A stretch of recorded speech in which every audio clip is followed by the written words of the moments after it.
Верочка, я собрала Ане две вялікія сумкі. Там коўдра, падушка, цёплыя рэчы. Яна ж у хостэле і зусім мёрзне. А я на іншым канцы горада. Мне будзе вельмі цяжка цягнуць гэта ўсё на аўтобусе. Ногі ўжо ж не тыя, ну ты ведаеш. Прыедзь, забяры і адвязі ёй. Ты ж маладзейшая, табе прасцей. Проста з'ездзі.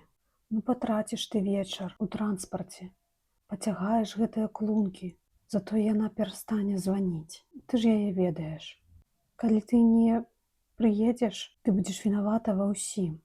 У яе хворых нагах, у тым, што Аня прастудзілася. Табе што цяжка? Паслухай, як ты дыхаеш, паглядзі на сябе.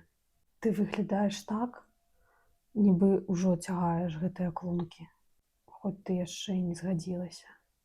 А што будзе, калі ты нікуды не паедзеш?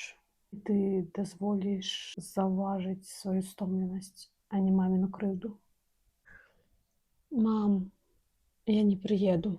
Я вельмі стамілася пасля працы. І мне трэба адпачыць. Аня можа сама заехаць да цябе па рэчы. Яна маладзейшая за нас абедзвюх. Калі ёй сапраўдна патрэбна гэтая коўдра, яна знойдзе спосаб яе забраць. Ясна. Твая стомленасць табе важнее за маці. Сама пацягну гэтыя клункі праз увесь горад.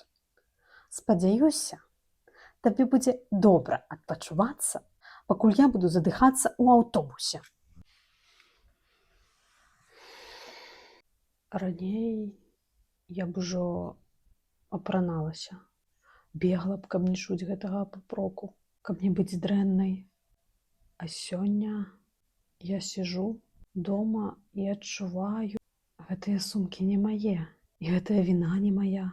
Мне ўсё яшчэ балюча ад яе слоў, але ўпершыню за доўгі час я магу дыхаць.